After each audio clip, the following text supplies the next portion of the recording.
because all the sugar in those cocktails trick your brain. Liquid calories don't trigger the same hormones as food. So you were quietly overeating and then... No amount is safe. Why? Because greater than 700,000 cases worldwide of cancer were attributed to alcohol.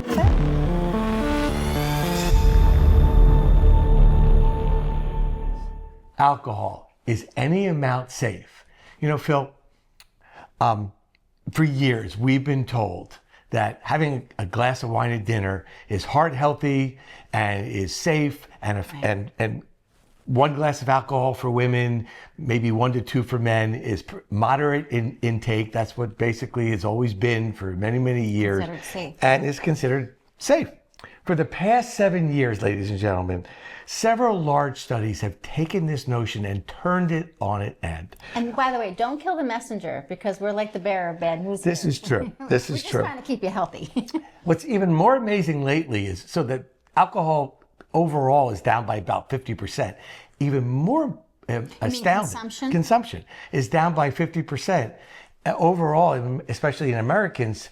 In the young people, they're even drinking less. One of my patients is a owner of a major wine, like major high-end wine store, and he said he may be looking for another job because sales are just down across the board. Across the board from overalls. So everybody's drinking less and less. So today we'd like to discuss the true safe level of alcohol for all of us. Which is pretty controversial, right, if you think about it, because, you know, there's been a lot of mixed messages for a long time. That's it. And now they're saying, okay, halt, right, hit the brakes. It's not safe anymore. Well, especially the one that triggered this talk for you and I that just came out.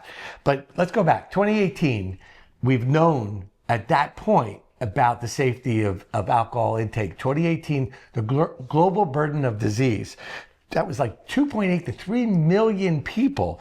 The leading risk factor worldwide basically concluded that alcohol was the culprit, and really that level which minimized harm was none. And that was back in 7 years ago. So meaning there was no safety. 0 drinks per week. Okay. 2023, the World Health Organization kind of echoed that, and they said no amount is safe. Why? Because greater than 700,000 cases worldwide of cancer were attributed to alcohol. But I have a question. So why now? So what happened in those first studies, or what did they not look at or not consider in those studies where they said that 1 drink for women, 2 drink for men was considered safe? Well, hold on to that, because we're going to talk about it in a second. 1 year later, the U.S. Department of Health and Human Services linked alcohol to 7 specific types of cancer, that being breast, liver, esophagus, mouth, and throat. And then just recently, and this is what led you and I to talk about this, the U.S. Federal Review said the risk of death from alcohol begins at low levels and increases as alcohol intake increases. So over chronic use over time, or as it increases? As it increases. And certainly chronic over time, because we see that. I see it in my practice all the time. So why does this matter, guys? If you're trying to live longer and you're trying to think clearer and stay healthy, even a little bit may hurt you. And it's going to be a little depressing. But there's other options. Right. Well, that's it. And you're going to talk about them in detail. So how did we get this wrong?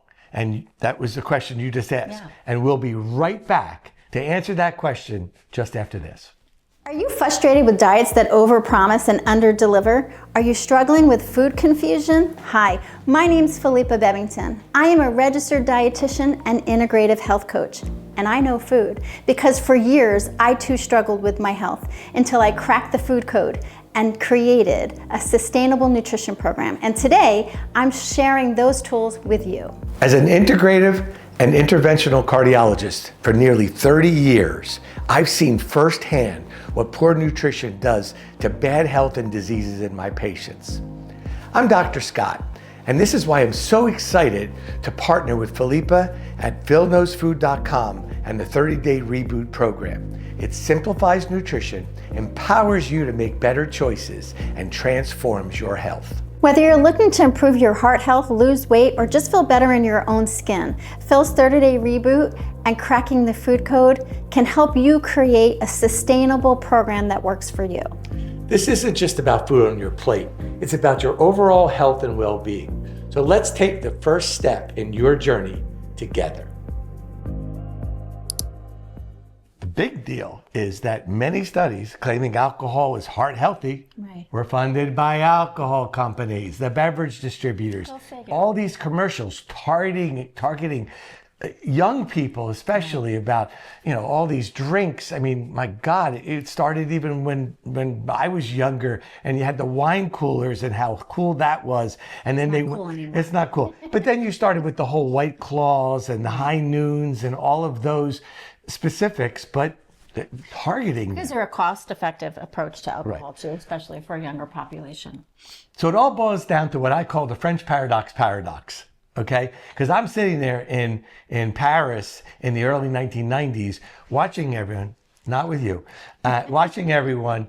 They were smoking, they were eating their cheese, they're drinking their wine, and I said, I should be a cardiologist here. And it came home, and in 1992, Baylor University released the French paradox, which was that moderate intake in Mediterranean countries was associated with lower heart disease, like 20 to 30% lower risk, and is largely due to elevation of good cholesterol and the fact that alcohol promoted reducing clotting of the platelets, right?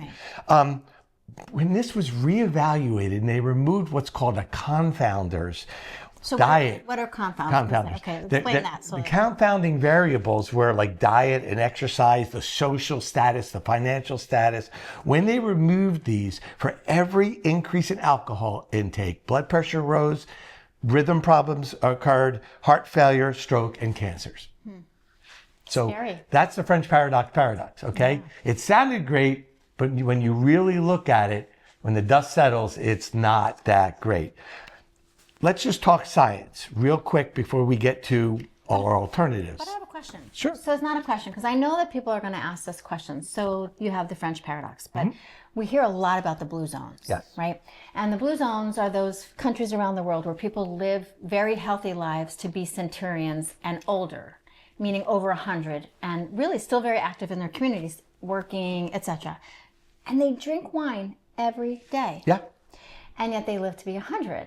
So people are going to say, okay, well, if you're saying that there's no amount that's safe, then how come these people in, Japan and Greece and Italy can do this? And you know the answer. I do, but I want to share that because I think it's really important that, Please do. It's really important to know context. But it is those variables. It is those variables. So, alcohol is part of a broader lifestyle, and longevity is, it's not because we drink wine, but how we do it and when we do it. When we're talking about these blue zones, they are drinking small amounts of wine after very healthy meals.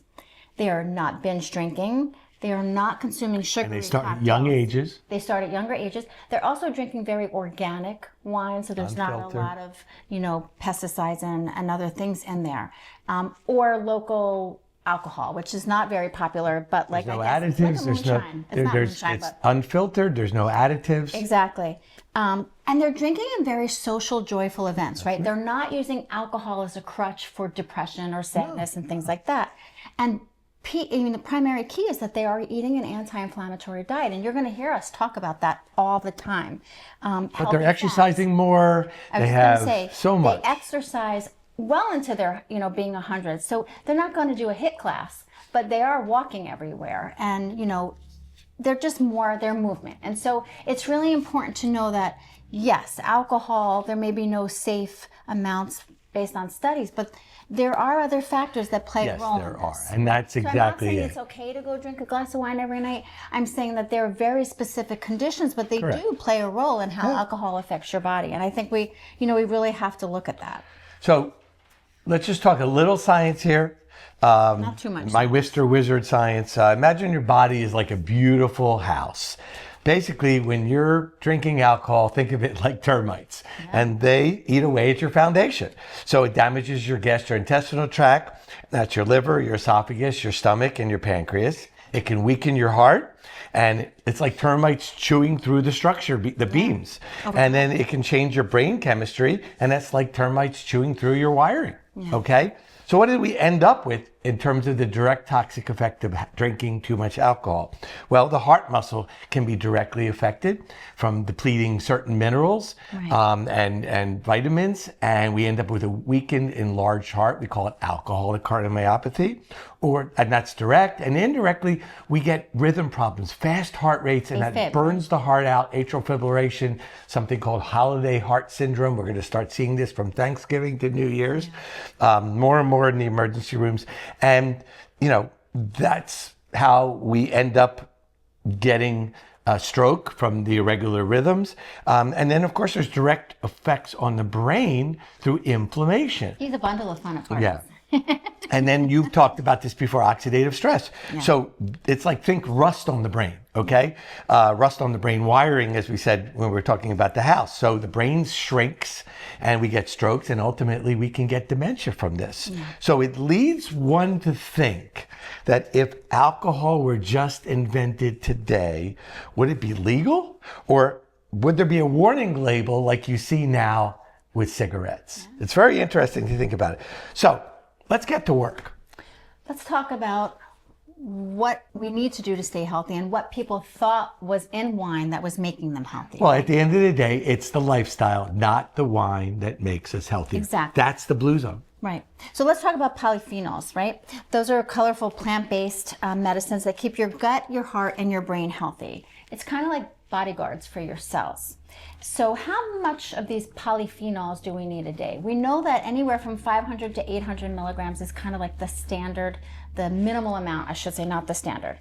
Anywhere between 1,000 to 1,200 milligrams a day, you can see longevity benefits.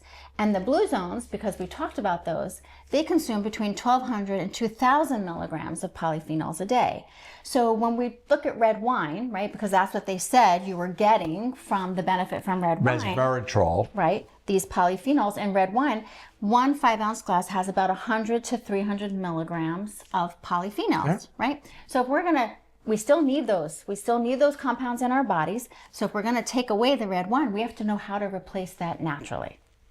Well, what I think is really important, sorry, but right. I just found this, when you're looking at numbers and you're reading things, that a glass of red wine has 100 to 300 milligrams of polyphenols, but that's comparable to a small handful of blueberries. So think about that. Like one small handful of blueberries is equivalent in these.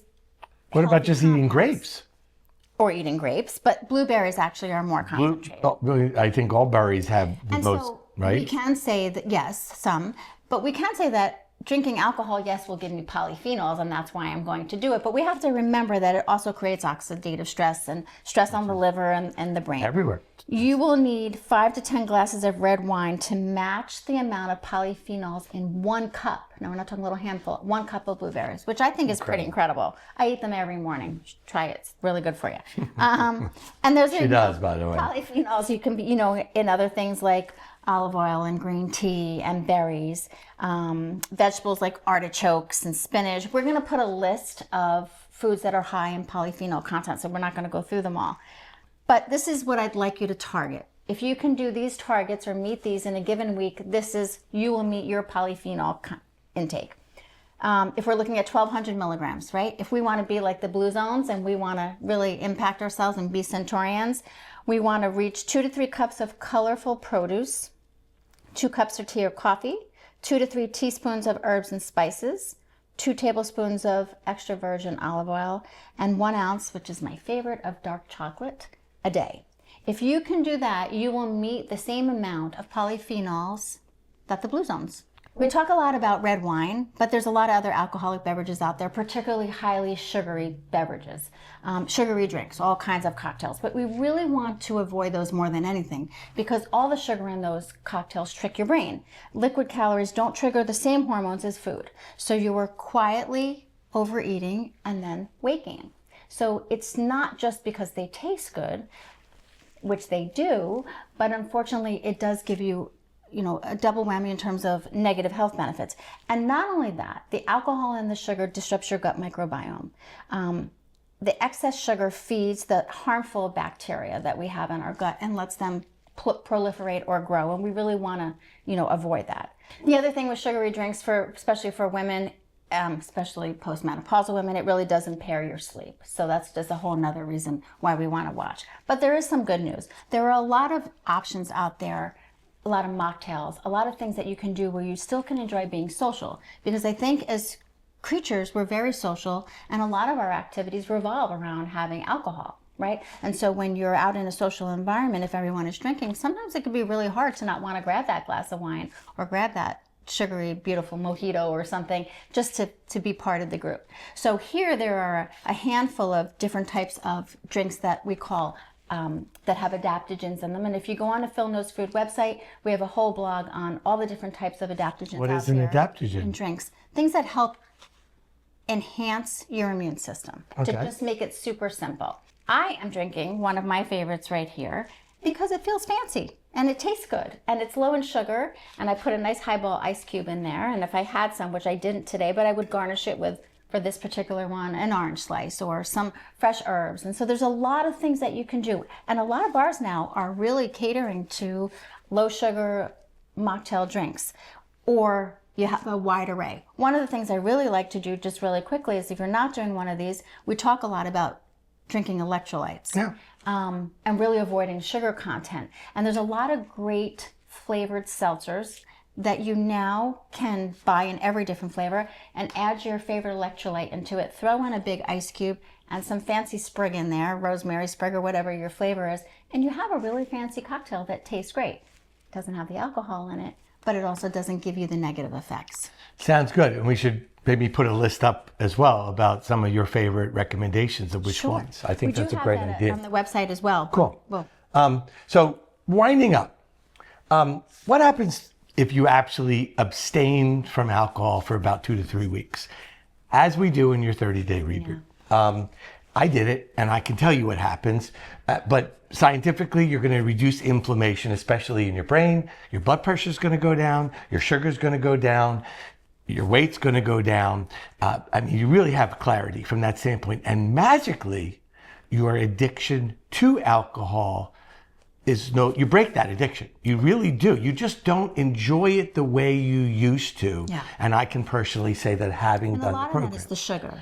It is the It's sugar. the sugar. Of course is it what is. you're really Of course it breaking is. that So, sugar addiction. so look, folks, alcohol is just not part of a healthy brain and heart dietary approach. It's just not. So moderation is still key. It is. And I like to think of it this way. Imagine that your body is a washing machine. Now you have a really dirty shirt and you throw it in, and the washing machine can easily clean that.